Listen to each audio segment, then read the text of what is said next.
morning! Welcome to my channel! So, good morning. Hindi pala good morning kasi na, 4 p.m. na. Late ako nagising. Tas 4 p.m. ako nagising. Tas ako bumangon. 4:30. So, it's like 5 p.m. already.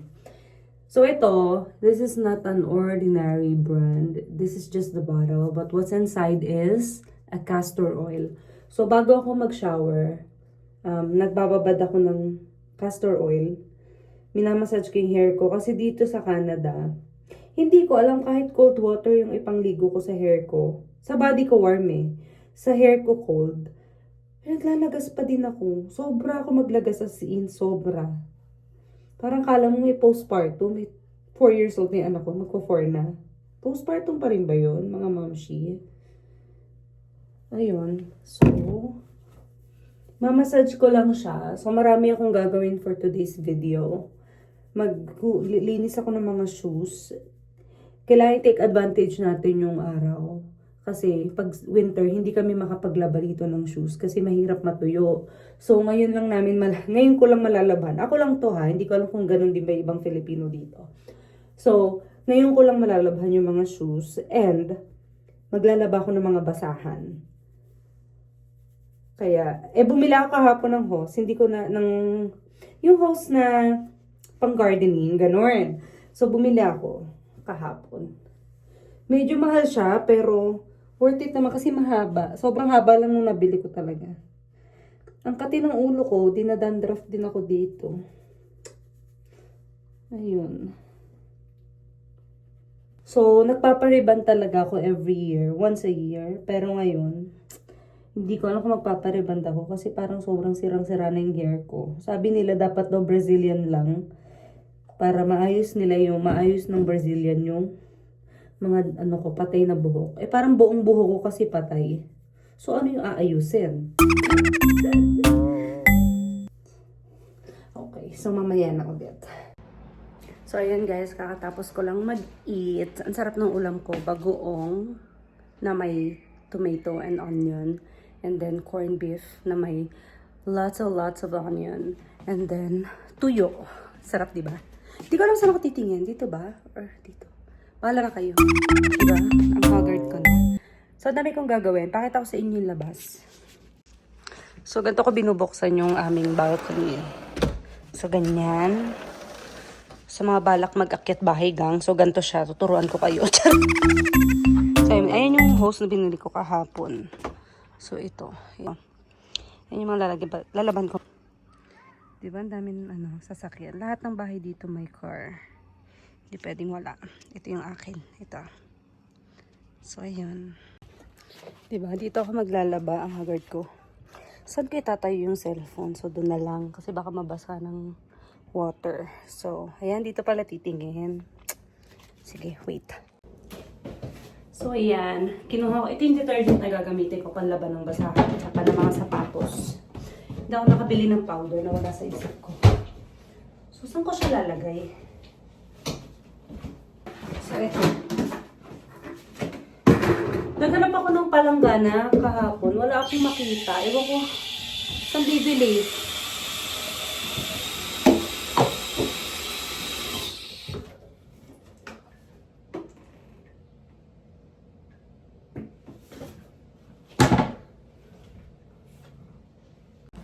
Tapos may binili ako kahapon na panglinis ng sapatos. Saan ko siya nilagay? Ito pala. Ito siya. Para malinis ko yung loob ng sapatos. So, dalawa to. Isa lang naman kailangan ko. So, ito. Sa loob ng sapatos. Kailangan malinis, maigi.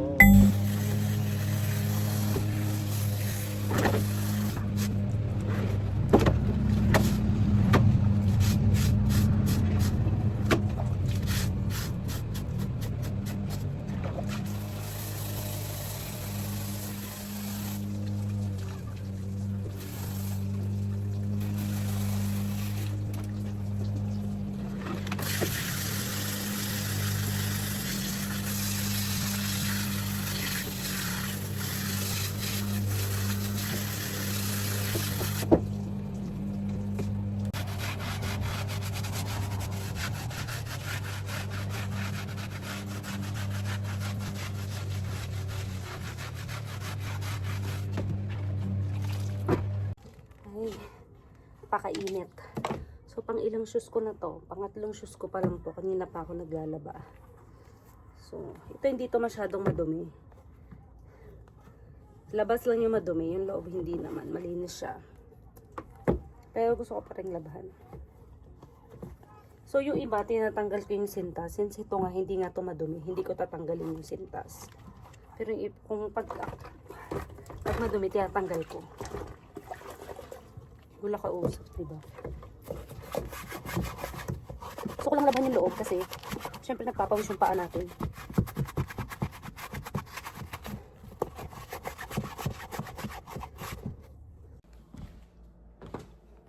Banlaw time na tayo, guys.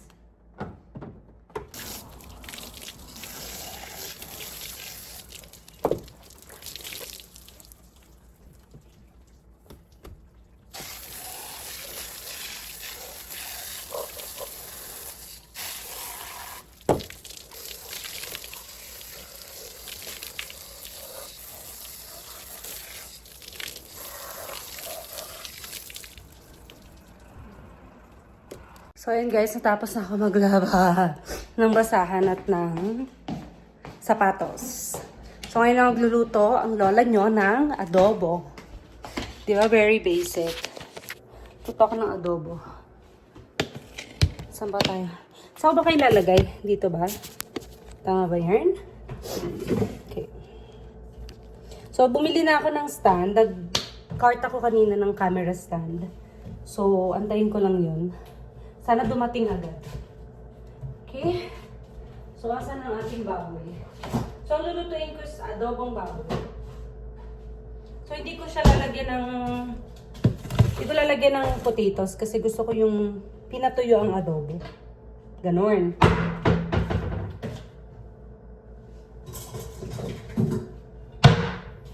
Binabagsak lahat. So, it's already 7. My God, it's still bright outside. Look at that. Still bright, diba? Ay!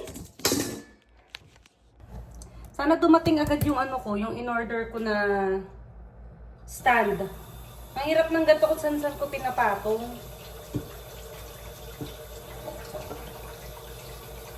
So, konti lang to na karne. Pag bumibili kasi ako sa Costco, pag uwi ko ng bahay, kinakat ko na siya na pang adobo, pang sinigang, pang munggo, yung mga kung anong luto gusto ko. Tapos, first time kong gawin yun kasi napanood ko na hindi daw pala healthy. Yung, limbawa, buo mo siyang pinasok sa freezer, tapos ito-thaw out mo siya, tapos pagka-thaw out, pag malambot na, kukunin mo lang yung amount na kailangan mong lutuin, tapos ibabalik mo yung iba sa freezer again. Kaya, hindi daw yun healthy, hindi daw yun maganda. Kaya, ginawa ko, starting last month, after ko mag-Costco, pagdating ko, kinat ko lahat ng karne na binili ko. Napakonti naman, sobrang konti. Parang pang isang araw lang naluto. Pag nagluluto ako, pang 3 days. Kasi patay gutom ako, charot. Wala akong time magluto ng araw-araw. So, working ano tayo. Working moms. Yan, dyan pala. Okay. Yan. Kita nyo ako dyan, no? Timang. So, yan. Lutuin lang natin. Madali. Adobo lang kasi. Nagkikrave ako. Parang 2 months na akong hindi nag-adobo. Parang hindi pwedeng walang adobo sa loob ng 1 buwan. Ganon. So, ang madalas kong niluluto is menudo and munggo. Mukha siyang malalaking hiwa, pero pag naluto, maliit ulit siya. Liliit naman to.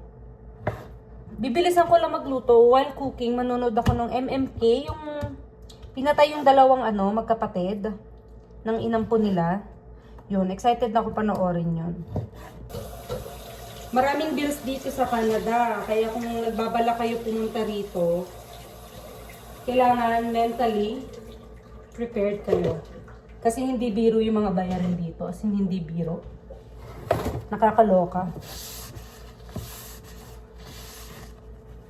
So, yan. Maraming bayarin. Aside from that, hindi lang isa yung trabaho ng mga Filipino dito. Kahit na hindi Filipino nagdo-double job talaga para mapunan yung pangangailangan.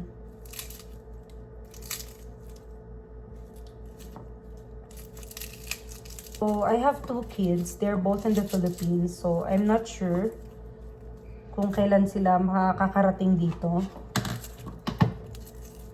Pero, that's one of the main reasons kung bakit nagvo-vlog ako. It's para mapanood nila yung mami nila. Para pag nandito na rin sila, may kita nila yung memories nila from the day they started living here in Canada. Diba? Life here is really different. Way, way different to the kind of life we have in the Philippines. It's really different. Sa school, kung sa Pinas, ang pasukan is, ano ba yan? Nahirapan akong mag-explain. Kung ang pasukan is June, dito is, and then June is like rainy season, and magiging summer agad. Dito is winter. The entire school year is winter season. Pagpatapos na yung pasukan, parang nagiging ano siya, spring. Ganun. And, walang uniform. Yun, isa yun sa mga isang magandang bagay kasi busy yung mga tao dito sa Canada. So, walang time para magplansya ng uniform ng anak. So that, and then pwede kang mag-school bus for free yon. Pero may parang requirement na layo ng bahay. So kung malayo yung bahay mo, then wala kang time para ihatid sundo yung anak mo. It's easy. Just register your kid for free bus. Sa school yun. Alam niyo, nakikita niyo yung typical na bus, yellow bus, sa mga American movies.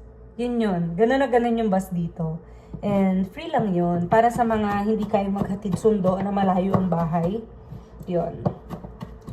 Alam niyo, nasa ng school, magiging school ng mga anak ko kung sakaling nandito sila.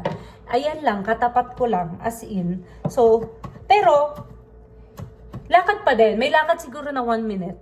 Oo. Kasi ito yung bahay ko. Lakad lang, mga tatlong malalaking bahay, school na. So, ano ko lang sila. Kahit nga tingnan ko lang sila eh. Pero di ko gagawin yun. Kasi praning ako. Gusto ko ihatid sundo yung anak. Kahit maglakad kami. Kasi yung panganay ko, pag hinahatid ko siya dati sa school, or sinusundo, ayaw niya sumakay. Gusto niya maglakad. Ako naman ay stress kasi galing akong work noon. Gusto niya maglakad. So dito, sabi niya, pag nandito daw siya, maglalakad daw siya. Ayaw niya raw ihatid sundo siya. Kasi sa big boy na raw. Yung bunso ko naman, it's a girl. So, syempre, princess yun. Hindi pwedeng hindi sunduin or ihatid. Princess ko yun eh. At isa pa sa magandang bagay dito is, napansin ko, wala silang assignment. Ang sabi ng mga ibang parents na nakakausap ko, hindi nagpapa-assignment dito. Sa school lang dapat nai-stress yung mga bata, ganon. Pagdating sa bahay, enjoy your life to the fullest, ganon. Ayan, perfect. Ito, ginamit kong magprito ng tuyo. So ngayon guys, kung nagpaplano kayong mag-Canada, wala namang imposible. Kaya lang ngayon, nagkakahigpitan dito sa Canada.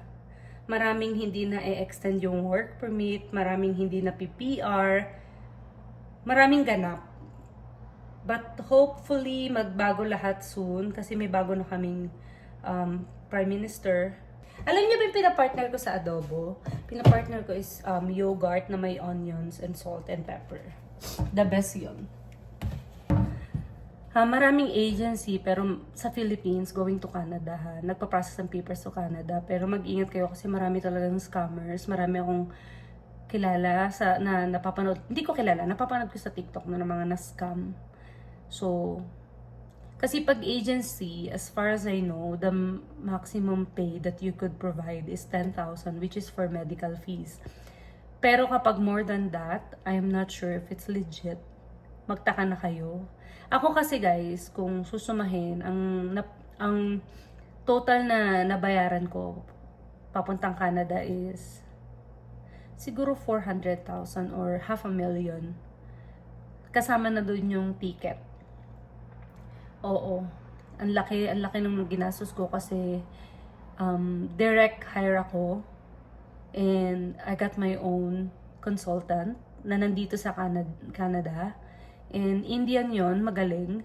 So, mabilis na process yung paper ko. Matagal lang ako nakaalis kasi wala akong pera pang bili ng ticket. So, humanap ako ng way kung paano makakabili ng ticket. And then, ayun, mahabang proseso pag regardless if it's direct or through agency, mahabang proseso, mag-aantay ka talaga. So, kung yung may mga nagtatrabaho dyan sa Philippines na on process yung papers nyo to Canada, huwag kayong mag-resign, please. Unless meron na kayong ticket. May pinrovide na ticket si agency sa inyo. Hanggat walang ticket, make sure may ticket kayo bago kayo mag-resign. Para sure na yun, pag-resign nyo, alis na kayo. Pahinga na lang kayo konti kasi sasabak na kayo. Pagdating sa Canada, sasabak kayo agad-agad. Walang pahinga dito. Kasi nung dumating ako dito, parang, ang sakit na mata ko sa onion. Wait lang. So, ayun nga. Huwag kayong alis basta-basta. Ay, magre-resign sa work nyo. Nang walang ticket. Paano kung biglang sabihin ni agency, nagka-problem tayo sa visa mo. Regardless kung may visa kayo magre-resign agad. Unless sinabi ni agency na may ticket na kayo. Malaking problema yun, guys. So, pag nagluluto ako, inuuna ko yung onion kasi ito yung turo ng teacher ko nung high school ako. Yes, nung high school, not in college. So, graduate ako ng HRM, pero natutunan ko yung onion muna bago garlic nung high school ako. Kasi, yun yung idol ko na teacher. Nakalimutan ko yung subject, TLE ba yun? Yung nagluluto kayo, nagbe-bake, ganun. Sabi niya, mas maganda daw yung, mas masarap daw yung lasa kapag naunang nailuto yung sibuyas. Not so good. So, ayan. Kaya, ever since I learned that from my teacher, and nag-ano na ako, yun na yung ginagawa ko. Gawin nyo na lahat, bago kasi kayo pumunta dito, gawin nyo na lahat, kasi pagdating nyo dito, magiging busy person na kayo. Promise, believe me.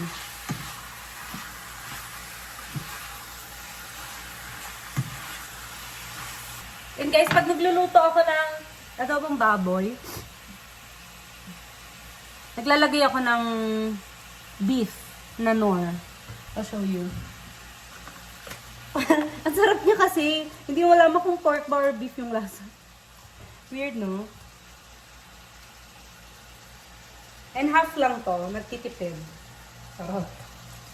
Alam ko marami sa inyo gusto mag-Canada. For me, it was a long journey.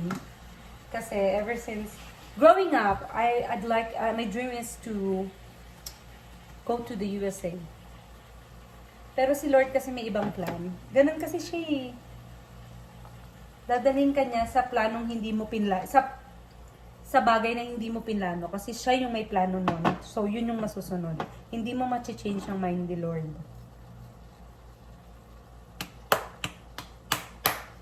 Ayan na yung update ng adobo ko, guys. So, dinagdagan ko lang ng suka kasi gusto ko nga medyo maasim. Ayun. Ako lang ba? Piling ko naman lahat tayo gusto mas maasim na adobo. Tignan nyo. Ayan o. Ang liwanag pa rin. 8 PM na. 4 minutes to 8. Grabe, diba? Ang araw-araw pa din. May net kasi, hindi ko to alam kung mabubuksan ba to or what. Hindi ko pa na-try. Takot akong buksan kasi maraming langaw eh. Then, ayun yung mga nilaban kong basahan. Yun yung balcony. Gala ko kayo minsan. Gala ko kayo dito sa town namin. Ay, magkakapi lang ako ulit. Ang pagkapi lang kanina pagising ko, but coffee is life. Yan. Kulis ako siya ipaprato. So, pinapatuyo ko na lang yung baboy. Masarap na siya. Lasang adobo naman na. Kaso gusto ko yung mamanti-mantika, tapos biglang matutuyo, tapos ang lambot ng baboy. Ganon. Itong tasa na to is gift ng friend ko dito sa Canada. Thank you, Maria, my friend. I love you.